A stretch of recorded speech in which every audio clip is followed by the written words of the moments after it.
Alhamdulillahilladzi arsala rasulahu bil huda wa dinil haqq liyudhhirahu 'ala ad-dini kullihi wa kafa billahi shahida. Asyhadu an la ilaha illallah wahdahu la syarika lah wa asyhadu anna Muhammadan 'abduhu wa rasuluh. Allahumma shalli wa sallim wa barik wa an'im 'ala nabiyyina wa rasulina wa qudwatina wa qurrati a'yunina Muhammadin wa 'ala alihi wa sahbihi ajma'in, amma ba'du. Kaum muslimin wal muslimat jamaah pengajian rahimani wa rahimakumullah.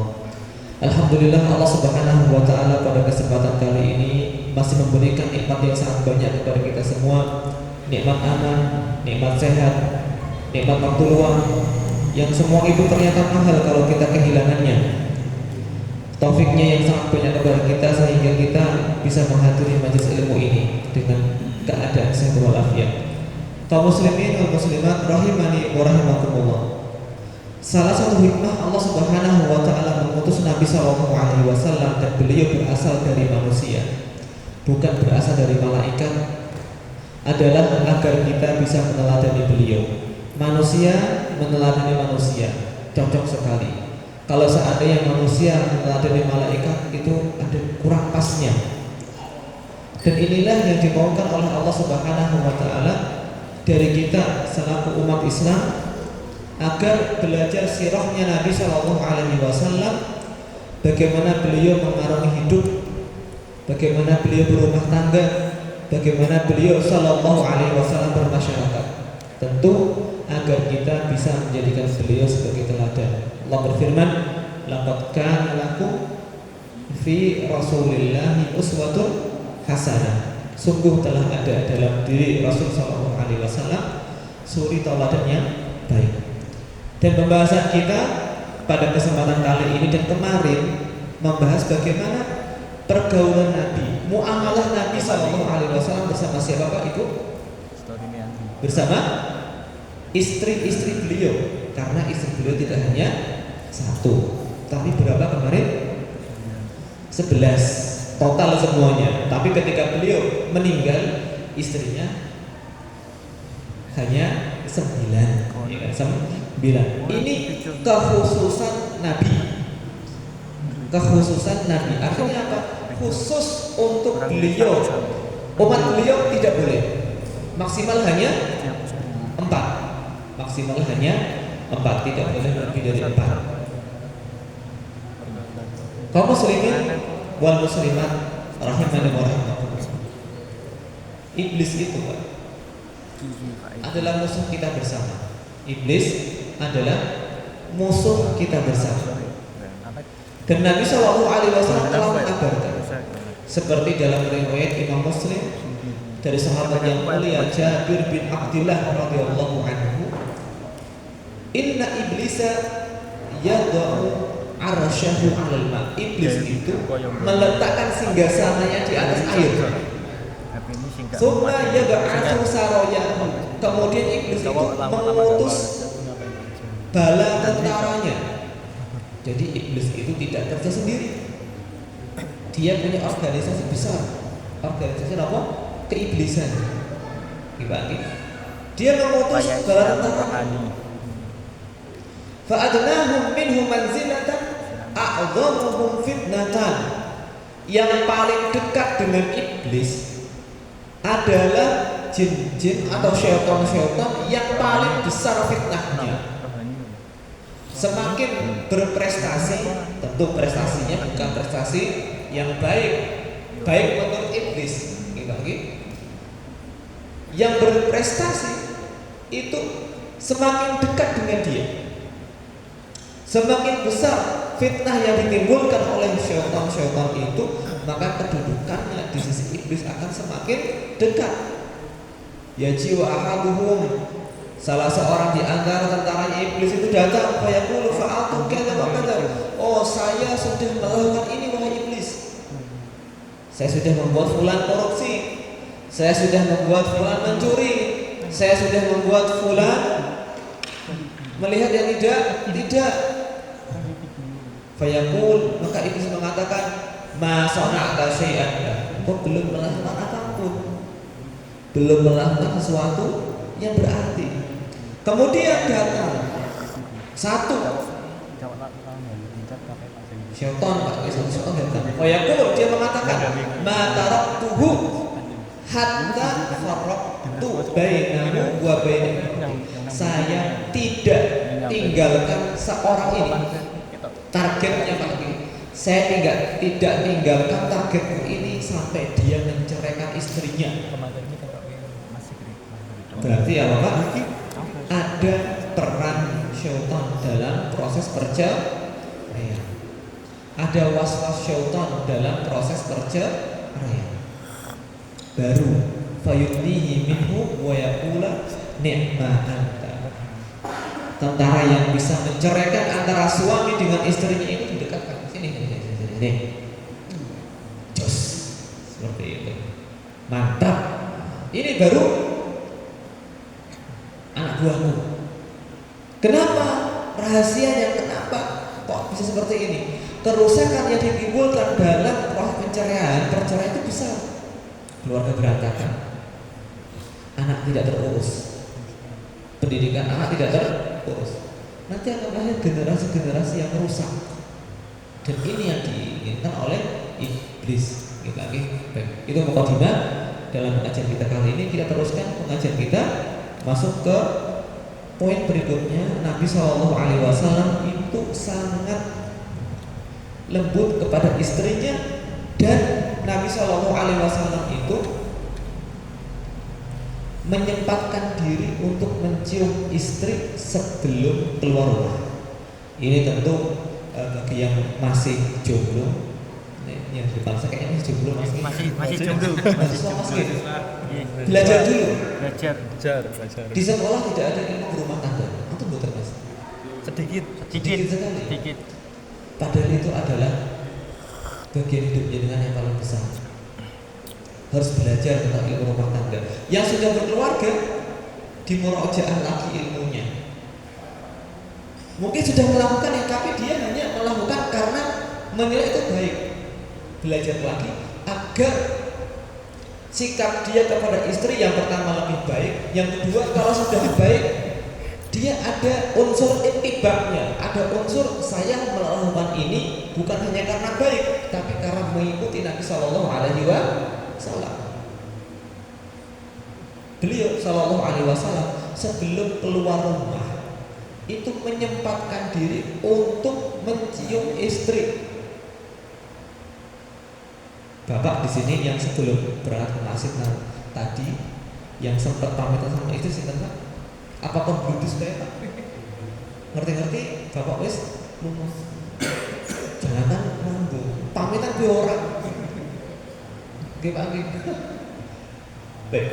Urwah bin Zubair meriwayatkan sebuah hadis dari Aisyah radhiyallahu taala anha bahwa Nabi kita Muhammad sallallahu alaihi wasallam pernah mencium salah satu istrinya, kemudian keluar untuk sholat tanpa berwudu lagi.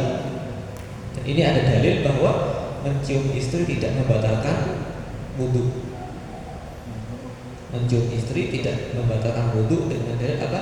Beliau sallallahu alaihi wasallam mencium istri beliau sebelum keluar menuju masjid. Aku, yaitu Urwah bin Zubair berkata, siapa lagi kalau bukan engkau wahai Aisyah? Maka Aisyah itu hanya tersenyum. Bahkan Bapak dan Ibu sekalian, ketika Nabi SAW puasa itu masih sempat bercumbu dengan istri. Bukan berarti ketika ibadah serius banget ketika puasa tidak mendekat kepada istri sama sekali, tidak. Beliau tetap berlaku mesra dengan sang istri. Aisyah radhiyallahu taala bercerita, Nabi Shallallahu alaihi wasallam biasanya itu mencium dan bermesraan dengan istrinya padahal beliau sedang berpuasa. Tentu ini sebagai memenuhi haknya istri, ya kan? Dan beliau adalah orang yang paling mampu untuk menahan diri. Artinya apa? Ketika mencumbu istri sedang puasa tidak kebablasan. Karena orang yang sedang berpuasa haram keras hukumnya melakukan hubungan suami istri. Apalagi kalau puasa Ramadan ada kafarahnya, yaitu puasa 2 bulan berturut-turut atau memberi makan kepada 60 fakir miskin. Ya kan? Nabi SAW ketika berpuasa tentang memenuhi hak istri, yaitu bertemu dengan mereka. Prakteknya apa Pak? Monggo jenengan kalau mau keluar rumah pamitan yang bagus dengan istri jenengan. Kalau perlu cium keningnya. Itu membuat istri besar hati. Kalau seandainya anak-anak melihat orang tua kok mesra atau orang tua kok harmonis hubungannya, itu membuat hati mereka nyaman. Ada efek positif dari keharmonisan orang tua di sisi anak-anaknya. Jenengan kalau ingin anak keluar rumah pamitan, harusnya bapak juga keluar rumah apa Pak? Pamitan juga. Karena ada tipe orang tua anak metu wis nggak ngerti. Kalau tamu, assalamualaikum, bapak putih, terus orang ngerti bapak nanti, ya kan? Nggak tahu bapak di mana. Barangkali ini adalah keluar kita yang terakhir, tidak akan pernah kembali ke rumah. Maka berpamitanlah dengan istri, kalau perlu cium istrinya. Baik, ini Nabi SAW. Kemudian berikutnya, Nabi SAW itu romantis. Padahal umur beliau sudah berapa Pak ketika itu? 60 tahun. 60 tahun itu ubalan dari Pak? 60 tahun ubalan dari? Nah jenengan umur semenjak tahun ya romantis isin saya. 40 tahun aku masuk isin Pak, apalagi 60 tahun. Nabi SAW dengan Aisyah radhiyallahu taala anha, walaupun beliau sudah berumur, tidak malu untuk menampakkan keromantisannya di depan istri. Contoh Pak, dalam masalah makan dan minum. Aisyah radhiyallahu taala istri beliau ibunda kita bercerita, aku pernah minum dalam keadaan haid. Maksudnya ketika Aisyah sedang haid, beliau minum. Lalu aku memberikan wadah minum itu kepada Nabi SAW dan Nabi itu mencari bekas yang diminum oleh Aisyah. Jadi misalkan ini gelas lagi, Aisyah radhiyallahu anha minum dari sebelah sini. Lah beliau dengan sengaja minum juga dari sebelah sini. Bagaimana perasaan seorang istri yang dibegitukan oleh suaminya? Pasti merasa dihargai, disayang, keberadaannya luar biasa di samping suaminya. Begitu pula ketika Aisyah radhiyallahu taala anha itu menggigit daging dan bekas gigitannya dicari oleh Nabi SAW dan diteruskan oleh beliau SAW. Artinya apa Pak? Beliau ini bisa memanfaatkan momen-momen yang kelihatannya sederhana tapi bisa berlaku romantis. Apa sih romantis? Orang tahu ngerti aku. Ya semua bimbel lah ya. Seperti itu. Dan beliau SAW ternyata orangnya tidak jijian. Nomor itu jijian kan? Karena bojone kok jijian. Lagi tidak pantas untuk seperti itu. Dalam hadis tadi ada lafaz ketika sedang haid. Mengapa sih Aisyah radhiyallahu taala harus menambahkan lafaz ini? Saya ulangi lagi lafaznya Pak, biar jenengan tahu. Aku pernah minum dalam keadaan aku sedang haid. Lalu aku memberikan wadah minum itu kepada Nabi SAW. Beliau pun meletakkan mulut beliau tepat di tempat bekas mulutku tadi. Kenapa harus ada lafaz ketika dalam keadaan haid? Para ulama menjelaskan, wanita ketika sedang haid itu bukan untuk dijauhi. Haidnya itu bukan di tangannya, bukan di bibirnya, bukan di kakinya. Haidnya itu hanya di kemaluannya saja. Bukan alasan untuk menyingkirkan wanita sedang haid. Kowe ngono lagi haid, aku duduk-duduk karo aku. Tidak. Dan Nabi SAW itu sangat menyelisih orang-orang Yahudi ketika itu. Orang-orang Yahudi, Pak, ketika istrinya sedang haid, itu benar-benar tidak didekati sama sekali. Bahkan mereka membangun rumah tersendiri untuk wanita yang sedang haid. Dipisah. Wah, lagi haid ojo nang omah kene. Main nang pojok kanan. Ya kan? Nabi tidak pengen seperti itu. Apalagi kalau wanita sedang haid itu hormonnya beda. Kalau seandainya suaminya malah bersikap sensitif atau keras kepada dia lebih sensitif lagi, ya kan? Kebalikan dari orang Yahudi, orang-orang Nasrani, mereka tidak peduli istri sedang haid atau tidak haid, sikat terus. Dibagi kebalikannya Yahudi adalah orang-orang Nasrani. Kita pertengahan. Allah Subhanahu wa taala berfirman, "Wa'tazilun nisaa fil mahid." Jangan kumpul dengan perempuan ketika mereka sedang haid.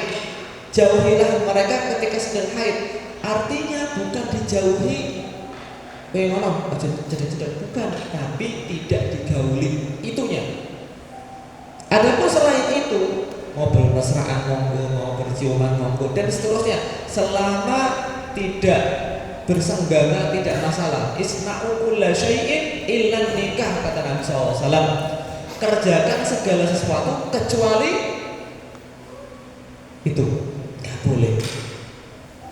Adapun bermesraan dengan perempuan yang sedang haid tidak masalah, seperti yang dilakukan oleh Nabi SAW dengan siapa, Pak? Dengan Aisyah radhiyallahu taala anha. Kemudian bagaimana Nabi SAW berlaku dengan istrinya? Nabi itu pernah menggunakan siwak yang sudah dikunyah oleh istri beliau Aisyah radhiyallahu taala anha. Jadi siwak, Pak, pulpen saya, Pak. Siwak itu kan bentuknya seperti pulpen, Pak, kayu. Itu tadinya keras. Agar bisa dipakai, itu harus digigit-gigit terlebih dahulu. Dibagi agar ujungnya itu seperti serabut, harus digigit-gigit terlebih dahulu. Dalam kisah ini, seperti yang dikisahkan oleh Aisyah radhiyallahu taala anha, saya bacakan kisahnya, Pak. Ini kisah di mana beliau sallallahu alaihi wasallam wafat. Di mana beliau sallallahu alaihi wasallam wafat. Aisyah berkata, termasuk nikmat Allah kepadaku adalah Nabi sallallahu alaihi wasallam wafat di rumahku. Nabi dikubur di mana, Pak? Ibu, ada yang tahu? Di rumahnya Aisyah. Karena Nabi itu, setiap Nabi dimakamkan di mana dia meninggal. Dan Nabi dimakamkan di rumahnya Aisyah radhiyallahu anha. Pada hariku, artinya pada gilirannya Aisyah. Dan Allah menyatukan antara air liurku dan air liur beliau sallallahu alaihi wasallam ketika beliau wafat. Saat itu, kata Aisyah bercerita lagi, Abdurrahman, yaitu saudaraku Abdurrahman bin Abi Bakar. Aisyah kan bintu Abi Bakar As-Siddiq radhiyallahu taala anhu, masuk membawa siwak di tangannya. Sedangkan aku sedang memampah Rasul sallallahu alaihi wasallam. Nabi ketika itu sudah dalam kondisi lemas, sudah dipangku oleh Aisyah radhiyallahu taala anha. Aku melihat beliau memandangi siwak tersebut dan aku tahu bahwa beliau menyukainya. Nabi melihat siwak yang dipegang oleh Abdurrahman bin Abi Bakar. Aisyah itu tanggap, peka orangnya. Nabi itu ingin siwak itu. Maka diambillah siwak itu, lalu saya berikan kepada Nabi SAW. Pas mau pakai, ternyata masih keras, beliau nggak mau. Aisyah menawarkan, apakah mau saya lembutkan siwak itu wahai Rasul untukmu? Kata Nabi berisyarat karena sudah tidak mau berkata-kata, beliau hanya ngantuk saja. Akhirnya sama Aisyah punya siwak itu, Pak. Tentu ini ada bekas air liurnya siapa? Aisyah. Orang itu diciprat-ciprat, Pak, dilap, dirokok, enggak, diberikan langsung kepada Nabi SAW. Lalu beliau bersiwak dengan siwak yang ada bekas air liurnya Aisyah radhiyallahu taala anha. Dan setelah bersiwak, Nabi SAW wafat. Ketika wafat, beliau bersandar di dadanya Aisyah radhiyallahu taala anha. Nabi SAW pun sebelum meninggal, muamalahnya dengan istri itu selembut itu dan sedekat itu dengan istrinya.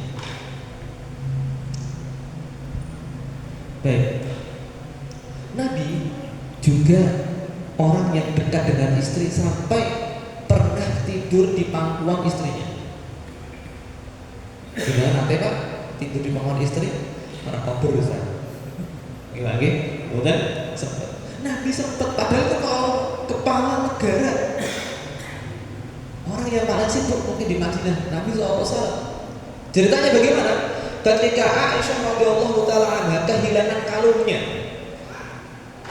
di salah satu perjalanan pulang, kalau tidak salah pulang dari peperangan Bani Musthalib. Karena Aisyah kehilangan kalung, Nabi itu menyuruh para sahabatnya goleki kalungnya Aisyah. Bayangkan Pak, gara-gara seorang perempuan pasukan jadi tertunda.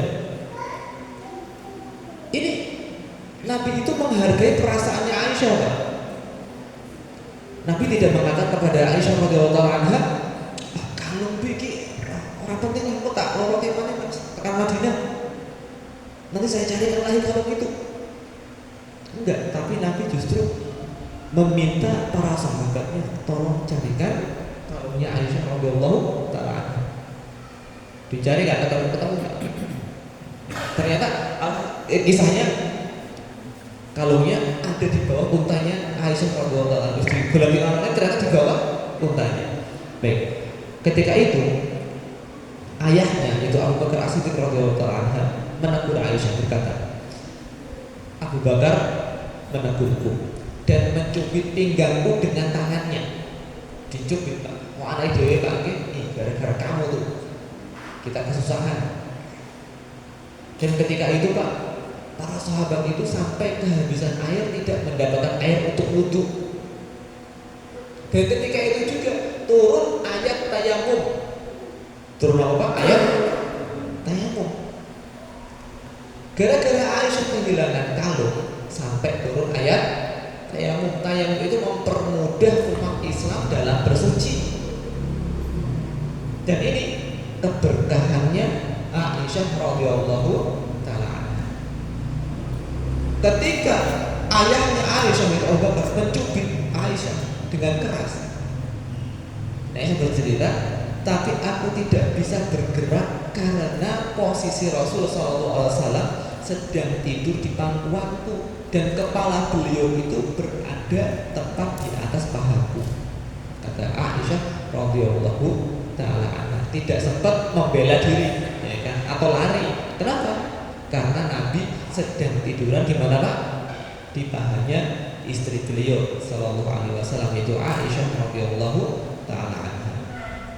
Ini semua menunjukkan hubungan yang sangat dekat antara suami dengan istri.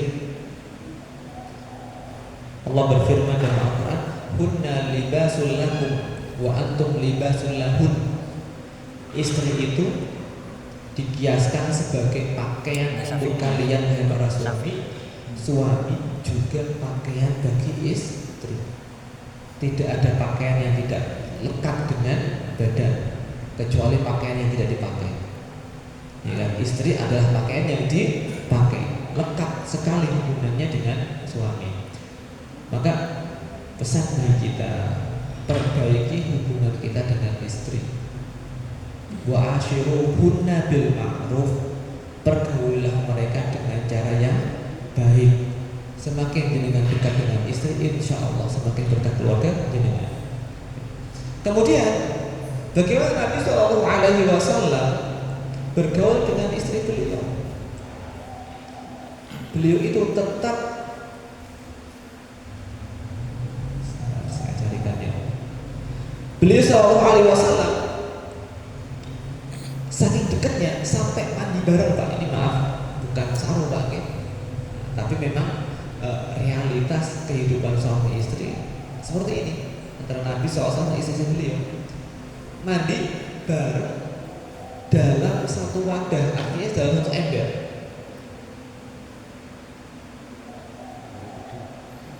Kita kan jarang sekali Pak seperti ini Pak, isi, ya kan, malu. Tapi Nabi melakukannya. Wallahu a'lam. Mungkin Nabi SAW ketika itu memang rumahnya tidak kumpul dengan anak-anaknya. Udah gede Pak anak-anaknya, udah bisa semua. Yang terakhir Fatimah udah dinikahi oleh Ali bin Abi Thalib radhiyallahu anhu, sehingga di rumah itu kosong, tidak ada anak ataupun cucu. Nah, dengan atas barang kok diurui sinten Pak? Anaknya Pak. Oke. Baik. Dikisahkan oleh Aisyah radhiyallahu taala anha, beliau berkata, aku biasa mandi bersama Rasul sallallahu alaihi wasallam dari satu bejana air yang diletakkan di antara aku dan beliau. Beliau berlomba denganku dalam mengambil air. Sampai aku bilang kepada Nabi, ya Rasulullah, jangan dihabiskan. Nabi pun mengatakan kepada Aisyah, ya Aisyah, jangan dihabiskan airnya, dan saling balapan ngambil airnya. Memang bagi antara suami istri itu tidak ada aurat.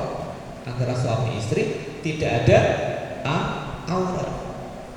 Boleh untuk saling melihat. Dan ternyata ini tidak hanya dengan Aisyah saja. Dengan istri beliau Maimunah radhiyallahu anha, beliau juga pernah mandi bareng dengan satu wadah. Dengan istri beliau yang bernama Ummu Salamah radhiyallahu taala anha, beliau juga pernah mandi bareng. Seperti dalam hadis riwayat Muslim. Kemudian poin berikutnya, Nabi Shallallahu Alaihi Wasallam itu kan kalau memanggil istri dengan panggilan yang baik, tidak memanggil langsung dengan nama atau panggilan yang kasar, tidak. Ya kan? Nabi menunjukkan cintanya kepada istri salah satunya dengan panggilan. Aisyah radhiyallahu taala anha itu punya panggilan, ya Aish, ya Aish, disingkat namanya. Kalau bagi orang Arab ini menunjukkan kalau yang memanggil itu sayang kepada yang dipanggil. Nabi juga pernah memanggil istri beliau Aisyah dengan Humairah. Nah, Pak, Humairah. Humairah artinya apa? Wanita yang pipinya itu putih sekali sampai kemerahan. Ada unsur pujian. Ya kalau kita panggil istri ya sayang, atau umi, atau adik, nggak masalah, insya Allah tidak masalah. Panggilan yang ada pujiannya, ada rasa sayang di situ. Manggilnya juga nadanya dengan nada yang baik, jangan dengan nada yang kasar. Mana? Kopi. Jangan seperti itu. Panggil dengan cara yang baik. Ya kan? Sudah manggilnya nama langsung, kasar lagi. Hada laisa bi khiyarikum, kata Nabi SAW. Ini orang seperti ini bukan orang yang terbaik di antara kalian. Orang yang terbaik adalah orang yang paling baik kepada istrinya, kata Nabi SAW. Jangan dibalik, manggil istrinya panggilan yang penuh dengan penghinaan. Ini gembrot misalkan, ya kan? Nah, jenengan juga gimana memberi nama kontak di HP Pak? Ya kan?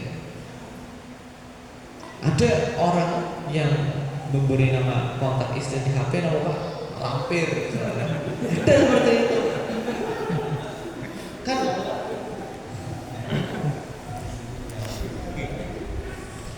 masalah ini Pak Hakim. Canda saja, canda jangan seperti ini, ya kan? Gak enak.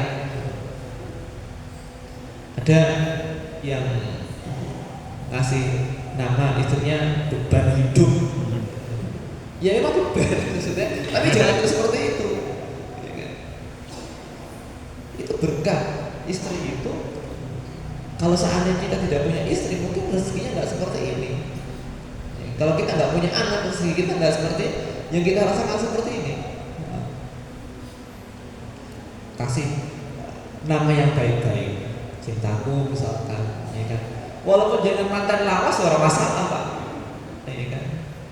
Walaupun apa mantan lawas, bukan mantan lawas terus hambar, kering rumah tangganya, tidak ada kasih sayang, enggak seperti itu. Tapi Nabi SAW tidak mengajarkan seperti itu. Beliau itu umurnya sudah sekitar 60 tahun, sudah sepuh, tapi tetap kasih sayangnya kepada para istri beliau luar biasa.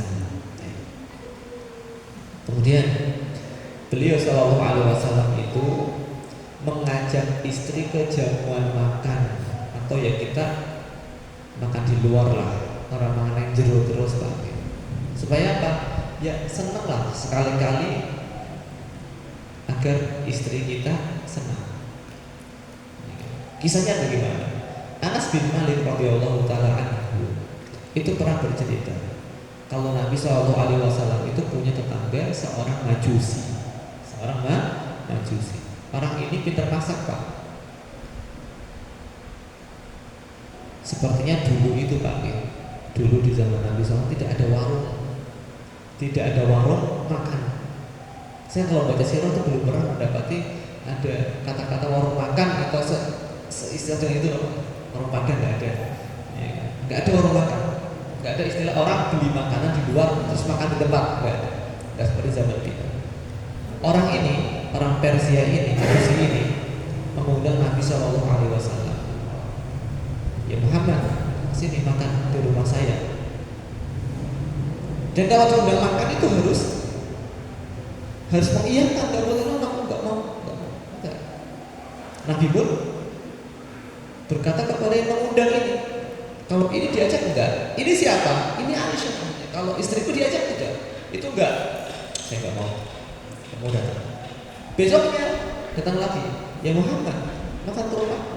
Ini diajak enggak istriku? Enggak usah, nggak mau datang. Sampai ketiga kali, Nabi pun masih mengatakan kalau ini diajak tidak, istriku ini diajak tidak. Baru ketika itu si Majusi itu mengatakan iya, ikut berangkat. Baru Aisyah dan Nabi SAW itu berjalan itu saling balapan. Jalannya aja bukan dengan lemes atau enggak, mereka berdua itu jalannya balapan. Karena Nabi di awal, kadang Aisyah yang di awal, seperti itu. Jadi jenengan lihat kehidupan beliau itu gak kaku lah.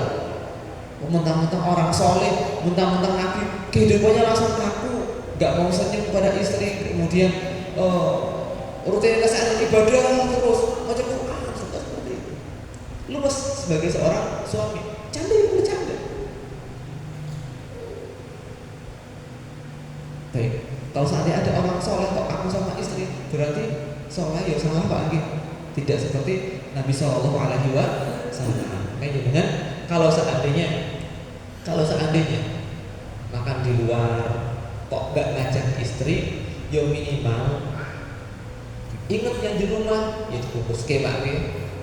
Aja mangan enak dhewean jobo, ya kan? Karena nggak memungkinkan mengajak istri, misalkan teman-teman kerja makan bareng di luar, ya dibungkuskan untuk istri.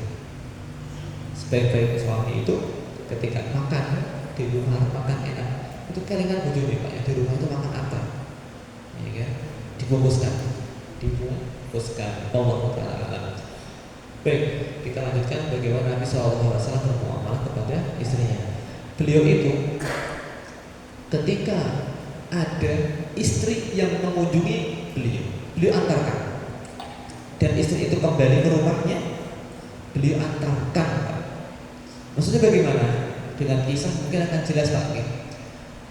Ketika Nabi Shallallahu Alaihi Wasallam sedang i'tikaf, i'tikaf di mana Pak? Di mana? Masjid. Masjidnya masjid apa? Nabawi, ya kan? Istri beliau yang namanya Sofiyah bintu Huyai bin Akhtab. Saya sebelum menceritakan ini tak ceritakan sedikit tentang Sofiyah Pak. Sofiyah itu seperti apa sih? Sofiyah itu orangnya cantik sekali Pak. Tapi postur tubuhnya agak pendek, tidak terlalu tinggi. Sofiyah itu dulunya adalah seorang Yahudi dari Bani Nadir. Yahudi di Madinah itu ada 3 macam: Bani Nadir, Bani Quraidah, Bani Qainuqa. Itu yang hidup di sekitar Madinah. Kalau Sofiyah bintu Huyai bin Akhtab ini tadinya Yahudi. Bapaknya Huyai bin Akhtab itu dihukum mati oleh Nabi SAW. Karena apa? Karena melanggar perjanjian.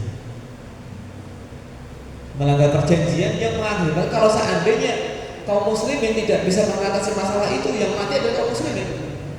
Makanya hukumnya keras. Makanya hukumannya keras. Tapi Sofia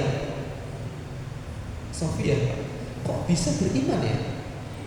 Kok bisa melupakan kejadian Nabi SAW menghukum dia, menghukum bapaknya, menghukum masyarakatnya dengan hukuman mati Pak? Kok bisa seperti itu? Tentu karena akhlak dan muamalah beliau dengan Sofia yang luar biasa. Sofia itu pernah ditampar dengan keras oleh bapaknya karena dia bercerita, wahai ayahku ketika kecil atau ketika sudah beranjak gadis lagi, saya bermimpi ada bintang dari Yasrib jatuh di pangkuanku, lalu ditampar, ceprot sama bapaknya. Apakah kau ingin menjadi istri dari orang Yasrib? Yasrib itu Madinah Pak, Yasrib itu Madinah. Nah, Sofiyah itu mendatangi Nabi SAW ketika sedang i'tikaf. Ngobrollah dengan Nabi SAW ketika i'tikaf. Ketika mau pulang, diantar oleh Nabi SAW sampai rumahnya. Padahal Pak, orang kalau sedang i'tikaf tidak boleh keluar masjid. Tapi demi membahagiakan istri, Nabi SAW mengantarnya sampai rumah. Nah, dalam perjalanan pulang, Nabi bersama Sofia bertemu dengan 2 orang sahabat. 2 orang sahabat ini disebutkan siapa? Ketika melihat Nabi dengan seorang perempuan, mereka berdua langsung lari. Artinya langsung cepat-cepat meninggalkan Nabi dan istrinya atau dengan perempuan ini. Nabi SAW langsung memanggil keduanya. Wahai fulan dan fulan, tenang saja, ini Sofia istriku, bukan siapa-siapa. Nah, kedua orang ini menjawab, wahai Rasulullah, kami tidak menyangka apapun. Kami tidak menyangka apa-apa. Artinya Nabi SAW itu menyebutkan alasannya, menyebutkan ini Sofia agar apa Pak? Agar keduanya ini, orang yang bertemu tadi, tidak berprasangka buruk kepada Nabi SAW. Oh, jangan-jangan Nabi sedang bersama wanita lain yang bukan istrinya. Enggak, Nabi jelaskan. Nah, di sini Pak, ada pelajaran penting. Kalau seandainya kita melakukan sebuah perbuatan yang memungkinkan orang lain buruk sangka kepada kita nggak masalah menjelaskan.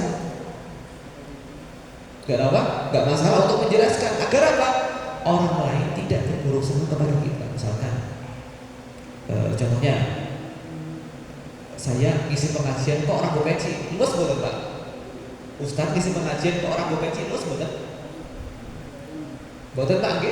Nah, saya jelaskan, namun Pak niki kula mboten namung peci, kelaleng wau. Kayaknya secara komunitas ternyata belum dimasukkan ke tas, minta udur, sehingga para jamaah itu tidak buruk sangka kepada saya.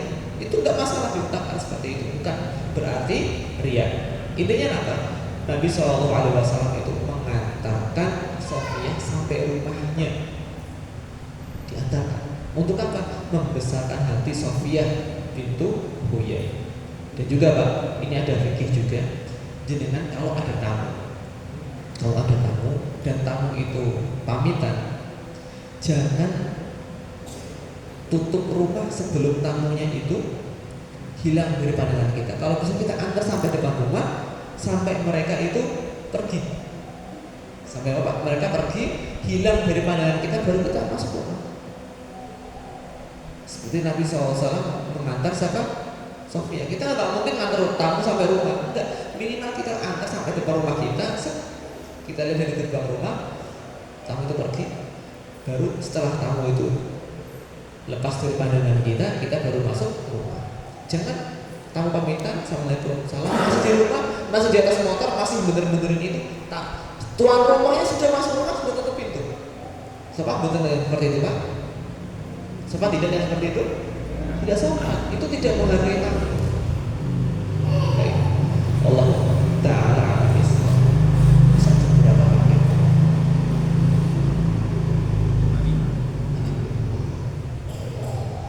Bisa ada lagi. Wallahu Ta'ala alam bisa. Saya lanjutkan satu lagi. Nabi Shallallahu Alaihi Wasallam itu tidak pernah sekalipun memukul istri. Artinya beliau Shallallahu Alaihi Wasallam tidak pernah KDRT Pak. Kemarin berita yang terakhir saya dengar ada suami kok mukul istrinya pakai palu, kepalanya Pak. Bayangkan, laki-laki itu kuat tangannya, tapi kuatnya bukan untuk menyakiti istri. Kuatnya adalah untuk memperjuangkan haknya istri, bukan untuk menyakiti sang istri. Laki-laki apa, model apa yang bisanya menyakiti istri dengan tangan? Sungguh tangan yang dolim, yang menyakiti fisik istrinya. Istri sudah nyaman bersama orang tuanya, dia ambil. Ketika dia ambil, dia sudah berjanji, dia halalkan istri itu dengan kalimat Allah Subhanahu wa Ta'ala, kok dia dolimi? Dolim sekali suami yang seperti ini. Aisyah radhiyallahu taala pernah bercerita, Rasul sallallahu alaihi wasallam tidak pernah memukul sesuatu pun dengan tangannya. Tidak istri, tidak pula pembantu, enggak pernah ada yang dipukul. Kecuali dalam jihad di jalan Allah baru beliau mau memukul. Sesalah apapun istri beliau tidak pernah memukul. Walaupun ada ayat yang mengatakan boleh untuk memukul, tapi pukulannya itu pukulan yang mendidik, tidak sampai mematahkan tulang atau membuat memar. Tapi prakteknya beliau tidak pernah memukul istri. Wallahu ta'ala a'lam bishawab. Maka kita harus pandai menjaga emosi. Laki-laki lebih matang emosinya, harus bisa mengendalikan diri. Sejengkel apapun jangan sampai melukai atau memukul istri. Wallahu ta'ala a'lam. Yang saya sampaikan kesempatan kali ini, karena sudah habis waktunya, kita lanjutkan di pertemuan mendatang lagi. Wallahu ta'ala a'lam. Kalau pertanyaan bisa disampaikan ke Mas Yusuf melalui WA biar lebih terarah pertanyaannya. Saya akhiri, subhanallah wa bihamdihi, asyhadu an la ilaha illa anta, astaghfiruka wa atubu ilaik. Assalamualaikum warahmatullahi wabarakatuh.